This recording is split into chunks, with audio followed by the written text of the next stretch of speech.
रंगा है रंग में अपने, सम्मान दिया है इतना, ले लिया संग में अपने।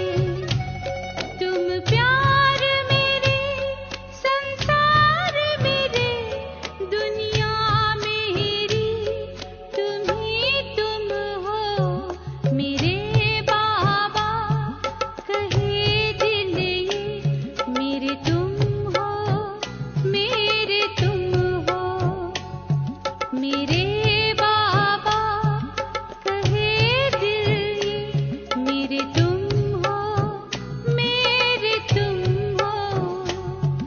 जो ख्वाबों में, ख्यालों में हमेशा वो तुम ही तुम हो मेरे बाबा, कहे दिल ये मेरे तुम हो, मेरे तुम हो मेरे तुम हो, मेरे तुम हो मेरे तुम हो, मेरे तुम हो मेरे तुम हो, मेरे तुम हो।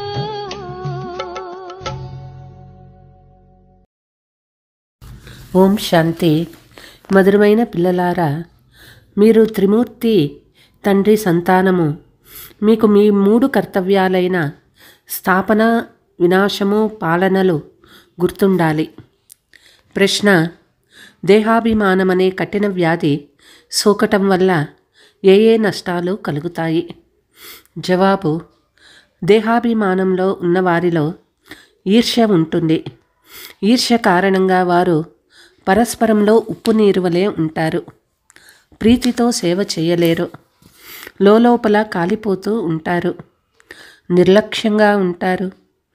మాయ వారిని చాలా మోసగిస్తూ ఉంటుంది. పురుషార్థం చేస్తూ చేస్తూ అదృశ్యమైపోతారు. అందువల్లే చదువునే వదిలేస్తారు. దేహాభిమానం వల్ల హృదయం స్వచ్ఛంగా ఉండదు. ఈర్ష్య కారణంగా పరస్పరంలో ఉప్పు నీరు వలె ఉంటారు. ప్రీతితో సేవ చేయలేరు. లోపల కాలిపోతూ ఉంటారు. నిర్లక్ష్యంగా ఉంటారు. మాయ వారిని చాలా మోసగిస్తూ ఉంటుంది. పురుషార్థం చేస్తూ చేస్తూ అదృశ్యమైపోతారు. అందుకే చదువు వదిలేస్తారు.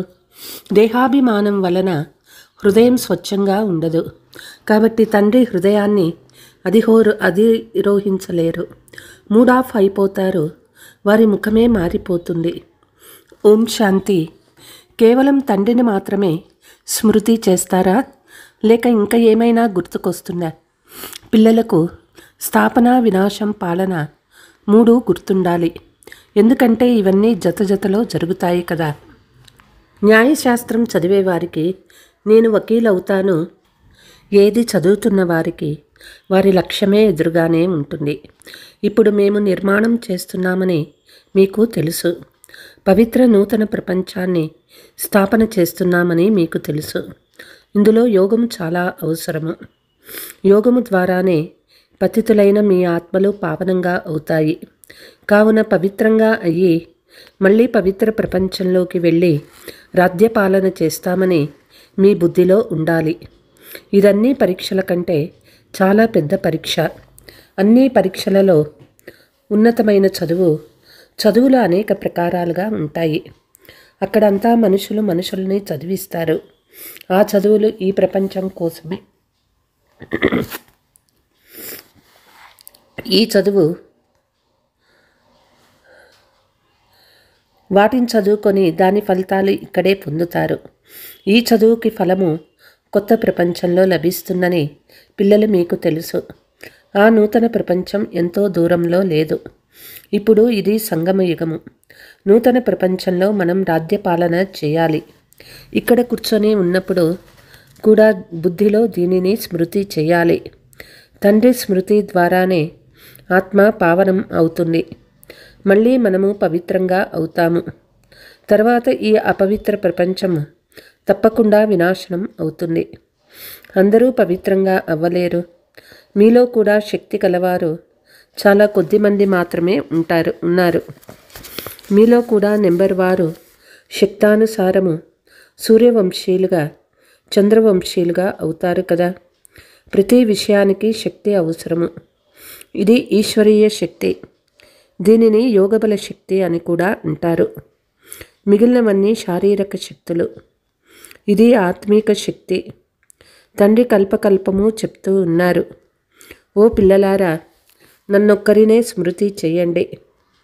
సర్వశక్తివంతులైన తండ్రిని స్మృతి చెయ్యండి. అందరికీ తండ్రి వారు ఒక్కరు మాత్రమే. వారిని స్మృతి చేసినందున ఆత్మ పవిత్రంగా అవుతుంది. ఇది ధారణ చేసేందుకు చాలా మంచి విషయాలు.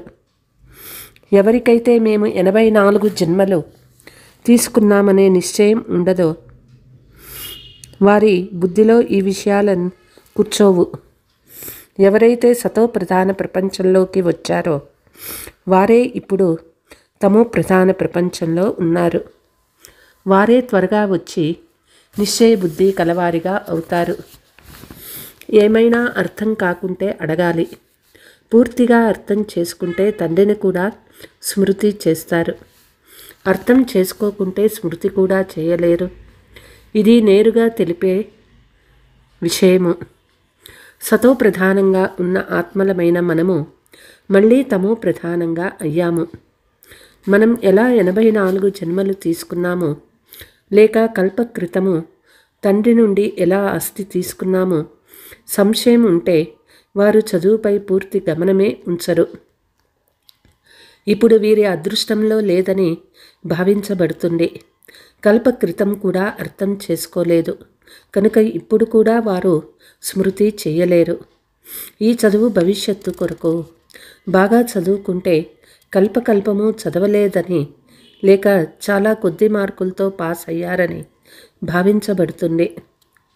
పాఠశాలలో చాలామంది ఫెయిల్ కూడా అవుతారు. పాస్ కూడా నెంబర్ వారుగానే అవుతారు. ఇది కూడా చదువే. ఇందులో నెంబర్ వారుగా పాస్ అవుతారు. చురుకైన వారు చదువుకొని ఇతరులకు కూడా చదివిస్తూ ఉంటారు. బాబా పిల్లలైన మీకు సేవకుడని తండ్రి చెప్తూ ఉన్నారు. మేము కూడా సేవకులమేనని పిల్లలు కూడా చెప్తారు. సోదరీ సోదరులందరి కళ్యాణం చేయాలి. తండ్రి మన కళ్యాణం చేస్తారు. మనం మళ్ళీ ఇతరుల కళ్యాణం చేయాలి. తండ్రిని స్మృతి చేస్తే పాపాలు సమాప్తమవుతాయని కూడా అందరికీ అర్థం చేయించాలి. ఎవరు ఎంతమందికి సందేశం చేరుస్తారో వారిని అంత గొప్ప సందేశకులని అంటారు. వారినే మహారథులు అని అంటారు. పదాతి దళులో ప్రజల్లోకి వెళ్ళిపోతారు. ఇందులో కూడా ఎవరెవరు ధనవంతులుగా అవ్వగలరో పిల్లలు అర్థం చేసుకుంటారు. ఈ జ్ఞానం బుద్ధిలో ఉండాలి. ఎవరైతే సేవ కొరకు నిమిత్తమై ఉన్నారో, సేవ కొరకే జీవితాలను ఇచ్చేశారో వారు అటువంటి పదవినే పొందుతారు. వారికి ఎవరి చింత ఉండదు. మనుషులకు తమ కాళ్ళు చేతులు ఉన్నాయి కదా, బంధింపబడరు. తమకు తాము స్వతంత్రంగా ఉంచుకోగలుగుతారు. ఇలా బంధనంలో ఎందుకు చిక్కుకోవాలి? తండ్రి నుండి అమృతం తీసుకొని అమృతాన్ని ఎందుకు దానం చేయరాదు? నేనేమైనా గొర్రెనా లేక మేకపోతునా పట్టి బంధించేందుకు అని బంధించే వారిని అడగాలి. ప్రారంభంలో పిల్లలైన మీరు ఎలా మిమ్మల్ని మీరు విడిపించుకుంటారు? బిగ్గరగా రోధించారు. అయ్యో అయ్యో అంటూ కూర్చోండిపోయారు. మాకేం చింత, మేము స్వర్గస్థాపన చేయాలి లేక మేము ఈ పని చేయాలనే నష ఎక్కిపోతుంది. దీనిని మౌలాయి మస్తీ అని అంటారు. మేము బాబా ప్రేమలో మస్తుగా ఉన్నాము. మౌలా ద్వారా మాకు ఏం ప్రాప్తిస్తుందో మీకు తెలుసు. ఆ మౌలాయే మనల్ని చదివిస్తూ ఉన్నారు కదా. వారికి అనేక పేర్లు ఉన్నాయి, కానీ కొన్ని పేర్లు మాత్రమే చాలా మధురంగా ఉంటాయి. ఇప్పుడు మనము మౌలాయి మస్తీలుగా అయ్యాము. తండ్రి ఆదేశాలనైతే చాలా సహజమైనవే ఇస్తూ ఉన్నారు. తప్పకుండా మేము తండ్రిని స్మృతి చేస్తూ చేస్తూ సతో ప్రధానంగా అయ్యి విశ్వానికి అధికారులుగా కూడా అవుతామని బుద్ధి కూడా అర్థం చేసుకుంటుంది. తండ్రిని ప్రతి సమయం స్మృతిలో చేయాలనే చింత పట్టుకొని ఉంది. సన్ముఖంలో కూర్చొని ఉన్నారు కదా. ఇక్కడ నుండి వెలుపలికి వెళ్ళగానే మర్చిపోతారు. ఇక్కడ ఎంత నష ఎక్కుతుందో అంత బయట ఉండదు. మర్చిపోతారు. మీరు మర్చిపోరాదు. కానీ అదృష్టంలో లేకుంటే ఇక్కడ కూర్చొని ఉన్నా మర్చిపోతారు. పిల్లలు మ్యూజియంలో గ్రామాలలో సేవ చేసేందుకు ఏర్పాట్లు జరుగుతూ ఉన్నాయి. తండ్రి చెప్తూ ఉన్నారు, ఎంత సమయం లభించినా త్వరగా ఆ సమయంలో సేవ చేయండి. కానీ డ్రామాలో త్వరగా జరగదు. తండ్రి చెప్తూ ఉన్నారు, చేయి పెట్టిన వెంటనే వస్తువు తయారయ్యే యంత్రం ఉండాలి. ఇది కూడా తండ్రి అర్థం చేయిస్తూ ఉన్నారు. మంచి పిల్లలను మాయ ముక్కు లేక చెవితో గట్టిగా పట్టుకుంటుంది. ఎవరైతే స్వయాన్ని మహావీరులుగా భావిస్తారో వారికే మాయా తుఫాన్లు చాలా వస్తాయి. తర్వాత వారు ఎవరినీ లక్ష్యం చేయరు, దాచిపెట్టుకుంటారు. ఆంతరికంగా హృదయంలో సత్యంగా ఉండరు. సత్యమైన హృదయం కలవారే స్కాలర్షిప్ తీసుకుంటారు. సైతానీ మనసున్నవారు కొనసాగలేరు. సైతానీ మనసున్నవారు తమ నావను తామే ముంచేసుకుంటారు. అందరికీ శివబాబాతో పని ఉంది. ఇది మీకు సాక్షాత్కారం అవుతుంది. బ్రహ్మను కూడా తయారు చేసేవారు శివబాబాయే. శివబాబాను స్మృతి చేస్తే ఇలా లక్ష్మీనారాయణులు అవుతారు. మాయ చాలా శక్తిశాలి అని బాబాకి కూడా తెలుసు. ఎలుక కొరికితే ఎలా తెలియదో అలా మాయ కూడా మదించిన ఎలుక. మహారథులు కూడా జాగ్రత్తగా ఉండాలి. మాయ మమ్మల్ని కింద పడేసిందని వారికి అర్థమే కాదు. ఉప్పు నీరుగా తయారు చేసేస్తుంది. ఉప్పు నీరుగా అయినందున మేము తండ్రి సేవ చేయలేమని అర్థం చేసుకోవాలి. లోపలే కాలిపోతూ ఉంటారు. దేహాభిమానం ఉన్నందున కాలిపోతూ ఉంటారు. ఆ స్థితి లేనే లేదు. స్మృతి పదును నిండటం లేదు. అందుకే చాలా హెచ్చరికగా ఉండాలి. మాయ చాలా తీక్షణమైనది. మీరు యుద్ధ మైదానంలో ఉన్నందున మాయ కూడా వదిలిపెట్టదు. అర్థం లేక ముక్కాలు భాగం సమాప్తము చేసేస్తుంది. ఎవరికీ అర్థం కూడా కాదు. ఎటువంటి మంచి కొత్త పిల్లలు కూడా చదువు చాలించి ఇంట్లో కూర్చుండిపోతారు. మంచి ప్రసిద్ధమైన వారిపై కూడా మాయా దాడి జరుగుతుంది. తెలిసి కూడా నిర్లక్ష్యం చేస్తారు. చిన్న విషయాలకు కూడా వెంటనే ఉప్పు నీరుగా అయిపోతారు. దేహాభిమానం వల్లనే ఉప్పు నీరుగా అవుతారని, స్వయాన్ని మోసపుచ్చుకుంటారని తండ్రి అర్థం చేయిస్తారు. ఇది కూడా డ్రామాలో ఉందని బాబా చెప్తూ ఉన్నారు. ఇప్పుడు మీరు ఏం చేస్తూ ఉన్నారో అది కల్పకృతం వలె డ్రామా నడుస్తూ ఉంటుంది. స్థితిలో హెచ్చుతగ్గులు అవుతూనే ఉంటుంది. అప్పుడప్పుడు గ్రహచారం కూర్చుంటుంది. అప్పుడప్పుడు బాగా సేవ చేసి సంతోషంగా సమాచారం రాస్తూ ఉంటారు. హెచ్చు తగ్గులవుతూ ఉంటారు. అప్పుడప్పుడు ఓటమి, అప్పుడప్పుడు గెలుపు. పాండవులు అప్పుడప్పుడు మాయతో ఓడిపోతారు, అప్పుడప్పుడు విజయం పొందుతారు. మంచి మహారథులు కూడా కదిలిపోతారు. కొందరు మరణిస్తారు. కనుక ఎక్కడ ఉన్నా తండ్రిని స్మృతి చేస్తూ ఉండండి, సేవ చేస్తూ ఉండండి. మీరు సేవ కోసము నిమిత్తమయ్యారు. యుద్ధ మైదానంలో ఉన్నారు కదా. గృహస్థ వ్యవహారంలో ఉన్నవారు ఇక్కడ ఉన్నవారి కంటే చాలా తీక్షణంగా వెళ్ళగలరు. మాయతో పూర్తిగా యుద్ధము జరుగుతూ ఉంటుంది. సెకండ్ కల్పకృతం వలె మీ పాత్ర నడుస్తూ వచ్చింది. ఇంత సమయం గడిచిపోయిందని, ఆ సమయంలో ఏమేం జరిగిందో అదంతా బుద్ధిలో ఉందని మీరు అంటారు. జ్ఞానమంతా మీ బుద్ధిలో ఉన్నది. ఎలాగైతే తండ్రిలో జ్ఞానం ఉందో అలా ఈ దాదాలో కూడా రావాలి. ఈ దాదా కూడా తప్పకుండా చెప్తూ ఉంటారని బాబా చెప్తూ ఉన్నారు. ఎవరెవరి హృదయాలు శుద్ధంగా ఉన్నాయో మీకు కూడా తెలుసు. హృదయం శుద్ధంగా ఉన్నవారే తండ్రి హృదయాన్ని అధిరోహించగలుగుతారు. వారిలో ఉప్పు నీరుగా అయ్యే స్వభావం ఉండదు. సదా హర్షితంగా ఉంటారు. వారి మూడు ఎప్పుడూ పక్కకు తిరగదు. ఇక్కడ చాలామంది మూడు తిరిగిపోతుంది. అడగనే అడగవద్దు. ముఖము పాకి పని చేసేవారి ముఖం వలె అయిపోతుంది. మాయ ఈ సమయంలో అందరినీ పాకీవారిగా చేసేసింది. మేము పతితలమని కూడా వారే చెప్పుకుంటారు. పతిత పావనుడైన తండ్రిని రమ్మని పిలిచి పావనంగా తయారు చేయమని వేడుకున్నారు. తండ్రి చెప్తూ ఉన్నారు, పిల్లలు నన్ను స్మృతి చేస్తూ ఉంటే మీ దుస్తులు శుభ్రమైపోతాయి. నా శ్రీమతాన్ని అనుసరించండి. శ్రీమతాన్ని అనుసరించని వారి దుస్తులు శుభ్రమవ్వవు. వారి ఆత్మ శుద్ధం కానే కాదు. స్వయాన్ని ఆత్మగా భావించండని తండ్రి రాత్రింబవళ్ళు జోరు చేస్తారు. దేహాభిమానం వల్లనే పిల్లలు మీరు గుటకలు వేస్తూ ఉంటారు. ఎంతెంత పైకి ఎదుగుతూ పోతారో ఆనందంగా అంత హర్షితముఖంగా ఉంటారు. మంచి మంచి ఫస్ట్ క్లాస్ పిల్లలు కూడా ఉన్నారు. కానీ లోపల స్థితిని గమనిస్తే కాలిపోతూ ఉంటారు.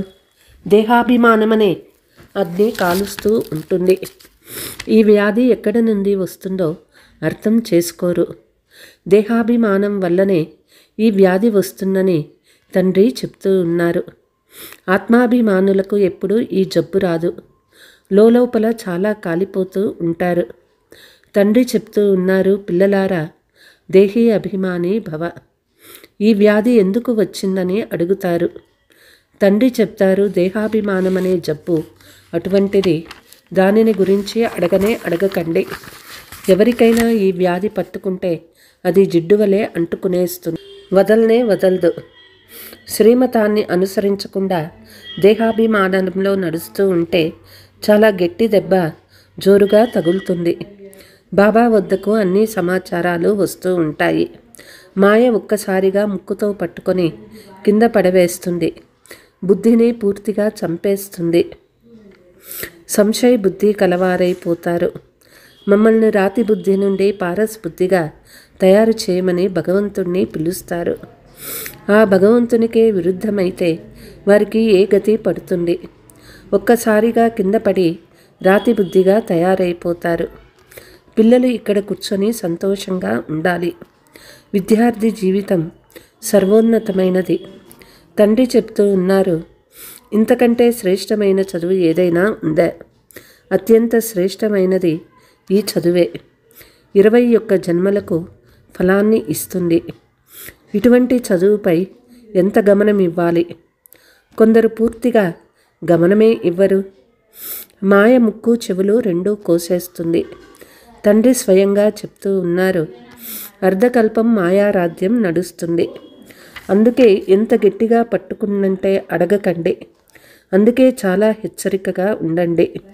ఒకరికొకరు సావధానపరుచుకుంటూ ఉండండి. శివబాబాను స్మృతి చేయకుంటే ముక్కు చెవులు కోసేస్తుంది. తర్వాత దేనికి పనికిరారు. చాలామంది మేము లక్ష్మీనారాయణ పదవి పొందుకోవడం అసంభవమని అర్థం కూడా చేసుకుంటారు. అలసిపోయి అదృశ్యమైపోతారు. మాయతో ఓడిపోయి బురదలో పడిపోతారు. మన బుద్ధి పాడవుతుంది అంటే మాయ ముక్కుతో పట్టుకుందని అర్థం చేసుకోవాలి. స్మృతి యాత్రలో చాలా బలం ఉంది. అందులో చాలా సంతోషం నిండి ఉంది. ఖుషీ వంటి టానిక్ లేదని అంటారు కూడా. దుకాణానికి కొనుగోలుదారులు వస్తూ ఉంటే, సంపాదన అవుతూ ఉంటే వారికి ఎప్పుడూ అలసట అనిపించదు.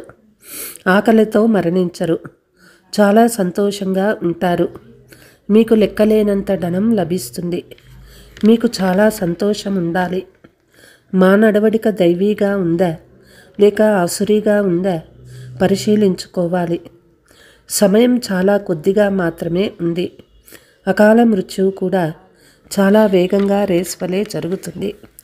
ప్రమాదాలు మొదలైనవి ఎలా జరుగుతున్నాయో చూడండి. తమో ప్రధాన బుద్ధి గలవారిగా అవుతూ ఉంటారు. వర్షం కుండపోతుగా కురుస్తుంది.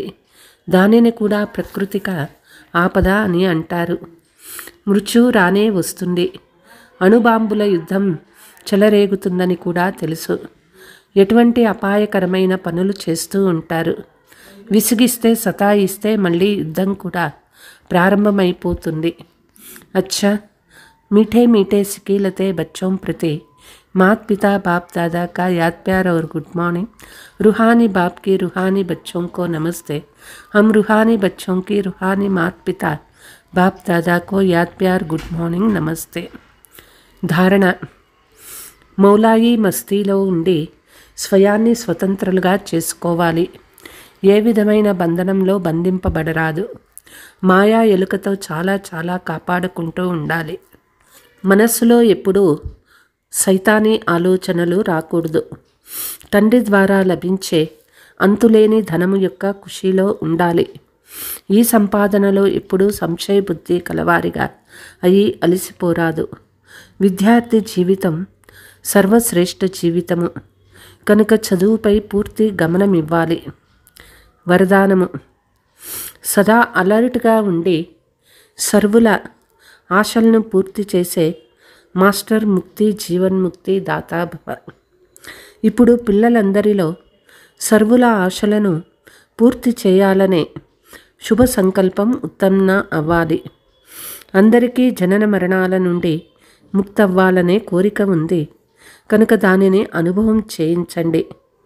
దీనికి మీ శక్తిశాలి సతో ప్రధాన వైబ్రేషన్స్ ద్వారా ప్రకృతి మరియు మనుష్య ఆత్మల వృత్తులను పరివర్తన చేయండి.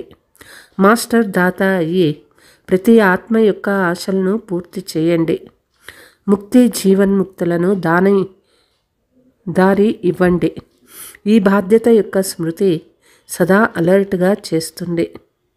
స్లోగన్: మురళీధరుని మురళి వింటూ దేహ స్మృతిని కూడా మర్చిపోయేవారే సత్యమైన గోపగోపికలు. అచ్చా, ఓం శాంతి.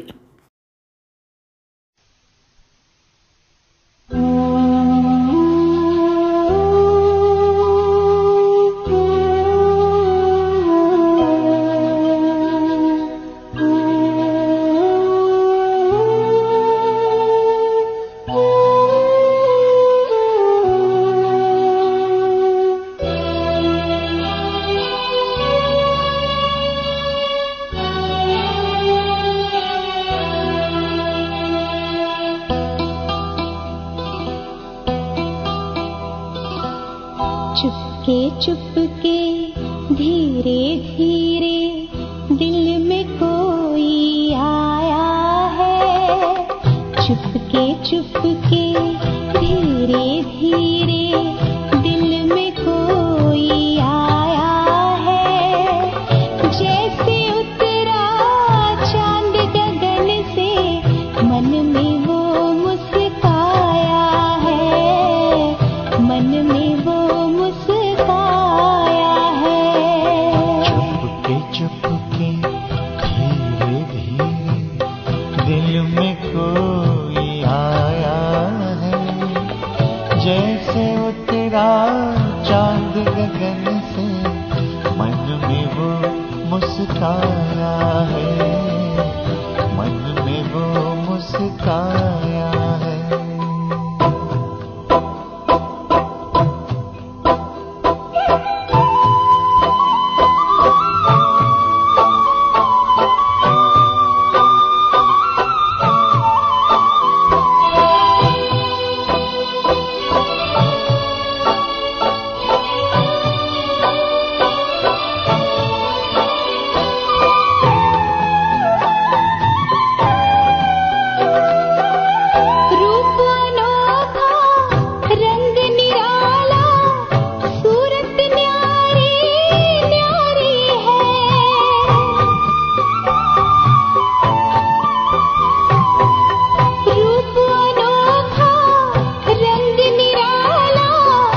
किरणों ने है हर लिया है हर अंधियारा।